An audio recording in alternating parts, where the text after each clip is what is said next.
Kansas. I'm from the Kansas side, born and raised in Wyandotte County, and I am now staying near the Kansas City Grandview area, and just loving the Lord, loving being the person who I am, and loving spreading the gospel and the good news of Jesus Christ all around the United States of America and broader than that. So that's just a small interlude of who I am and what I'm about. Basically, while I'm here, is just to promote three of the books that I have written.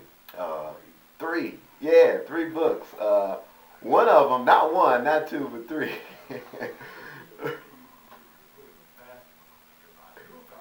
Right. Three books, and the fourth one should be out in the late June. So, it's quite interesting. No, actually, I don't want to. Yeah, that is a secret, but I'll just say I'm past 30. I'll put it to you that way.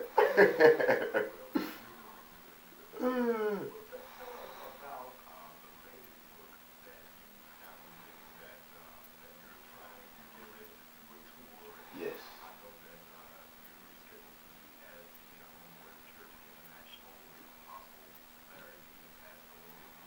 Yes, my mother and father in the gospel. Yes.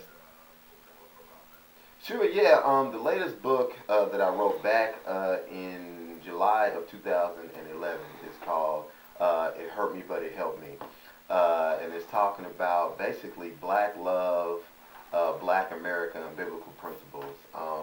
In 2007, I don't mind sharing. In 2007, I went through kind of a really grueling divorce, and now God has really redeemed me in a lot of ways to help me to understand what you should do before and even after you get into marriage.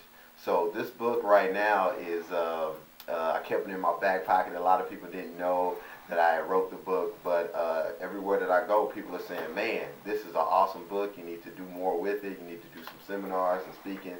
And so that's what I'm getting ready to do. But it has a lot of great, I guess, biblical principles that we overlook to help us, especially as this generation is coming up, with marriage and building healthier relationships with one another.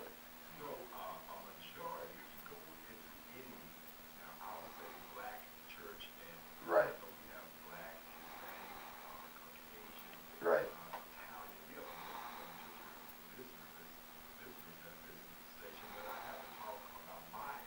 Exactly.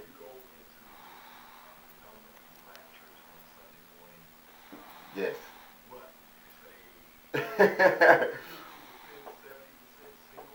Yeah. Yeah. Yeah, and it's it's an interesting statistic. More than 50% of African American churches have experienced divorce. And what does that say about our culture? What does that say about our community? What does that say about our people?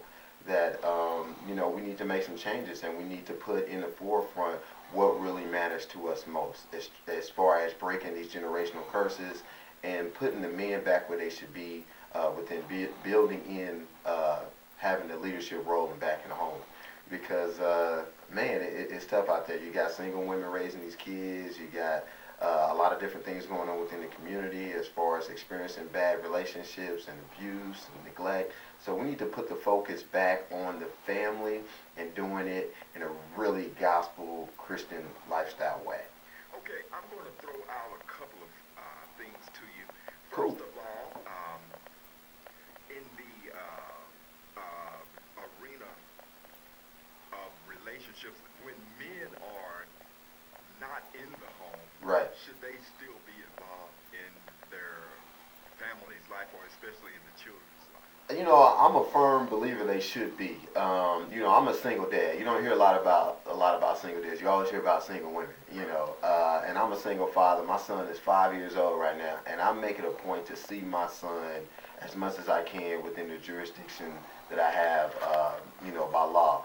But most definitely, if more and more men would just make an action to see their kids more than the holidays or more than the birthdays, if they are doing that, but just make some kind of action if they can, to build a healthy relationship with their partner, to say, hey, I would like to see my kid at least 2 or 3 times a week if that's available, or maybe over the weekend, or maybe some way make some kind of connection with their child, because it's not easy right now. And I understand the financial struggles or whatever the case may be, but these kids need to see their father, and also too, these kids need to see their mother, because it's a lot of on the other side of this, it's a lot of men raising kids on their own too, and we just do not hear about that. Right, you don't And hear on a day-to-day basis. right, and I know, at least in my own personal life, at least 4 or 5 people that are men raising their family, single dads raising 2 or 3 kids in their family, and we need to put that out there. Man, I didn't know that was going on. Yes, it exists, and it hurt me, but it helped me. The book talks a lot about weak passive men, what they're not doing in the home, and then I discuss some other issues as far as women allowing men to let them lead the home and come into doing some things in that regard to build a firm relationship, where letting God be in the ultimate leader in the home and putting God first in the relationship. Now that's something that you said, because if a man is coming up against opposition Right. in the leadership role, Right. because I don't know if it's because of, and they say it's because of the struggle and the fight that our women have gone through, they've had to be strong and Right. they've had to step up. But what does a man do when he comes up against opposition in trying to step into that leadership role? Well, the first thing I'm gonna suggest is always prayer. Prayer changes things. But when men get faced with that, what's wrong with a man going asking for godly counsel Right. and trying to get other help outside of what they're normally accustomed to? We got I don't know how many hundreds of thousands of preachers and pastors and bishops and apostles in America. Can one of them at least give some advice to some men about what they can do to interact with their kids and build healthy relationships with either their mate or with the person that they have the child with? Okay. One other question is, what God has put together, let no man put asunder. Has God put Great everything question. together? That's a good question. If you really, because I'm a firm believer in that scripture, but also too, my mind went blank. But there is a scripture that also says that. Oh man, my mind just went blank. But as far as God putting things together, yes. But also too, we need to understand that God, every Red Sea don't open up, and that sometimes we make mistakes in choosing in the choices based upon a particular notion or factor. So, when a man finds us a wife, he finds us a good thing. And, that good thing is just that. Where's the good in that? And I always say when I go speaking, a man is looking for a wife, not a knife. We don't want nobody to cut us up. We ain't trying to get nobody to, tear us down. So with that, what are women bringing to the table, along with men helping women that's going to bring the relationship together to help build upon something that we're looking for in the future? All right. I'm Reggie B. You're listening to the morning show on 890 GGN, God's Good News, and in the studio with me, John W. Hudson II. What up? Dr. M. PhD. Dr. Hudson, my mom, I just want to tell her I love her so much, and I even got my brother in the studio with me, so I appreciate my family kind of support me this morning. All right, and now, finally, before we get more information on how people can contact you, Yeah. I think a lot of the situations that we're in as brothers is because we messed up maybe somewhere along the way. We might have did something wrong, or we might not have been there, or we and so the women got mad. Right. And they're still mad.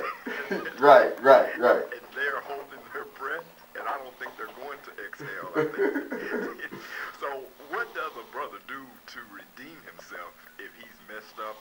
And now, when you hear pastors say, when you know better, you do better. So right. what can a brother do if he's messed up along the way, but now he's seen the light and he's looking for some redemption? Well, it's not only what you said with the light and redemption. I was hanging with a good friend of mine, Pastor Tony Cobbins. Shout out to them at Canaan Worship Center Wednesday, and he spoke a good message about forgiveness. And I believe on both sides, from the man to the woman or from the woman to the man, if you messed up, you have to have a heart of forgiveness to help people to understand that, yes, I made mistakes, but what can I do to build upon the blocks to making things better? So I believe that that's a part where men have to understand that, yeah, even though you apologize, it's up for the other person to forgive. And that is where love comes in. We have to show more love to each other in that regard and really build upon the things that we made mistakes on. We've all made mistakes. And men make mistakes just as well as women do. Women don't make mistakes. Yes, they do. but people oftentimes really don't understand that there should be some kind of equality established in a relationship. So, there should be some forgiveness in there, and yeah, women make mistakes, so do men. And John, what can John, I know y'all don't want to hear me right now, but wake up. I'm gonna say it, I'm gonna keep it real.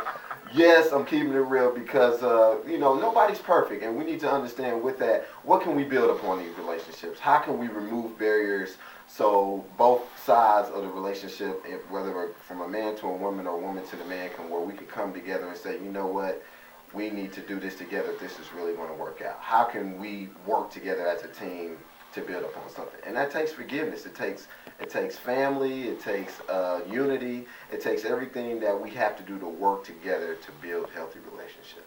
All right, John W. Hudson II.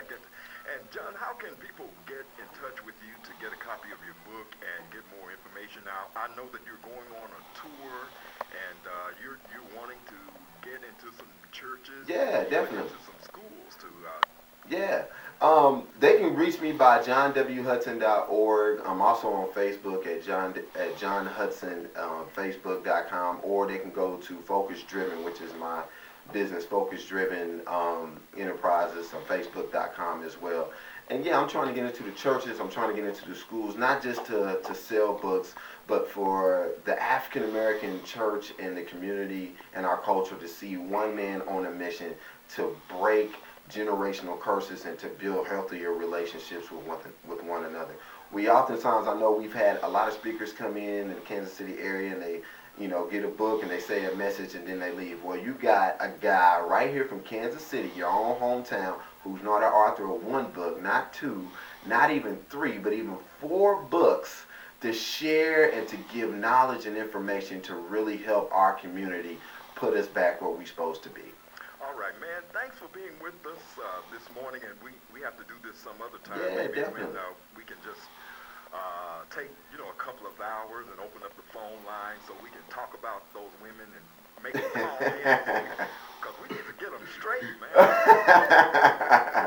Cool. Well, Reggie, I appreciate you just letting me coming on, man. And like I said, anytime you need me to stop by, I'm willing to do so. But once again, I just really want to express my love to Kansas City, Kansas and Kansas City, Missouri. That's like the Bloods and the Crips. Everybody got some kind of speculation with that. But thank you again for just having me coming on. And look out, I could be at your church, I could be in your school, and please just don't deny me. Let me come in and speak and give life and adoration. All right, thanks for being with us, John.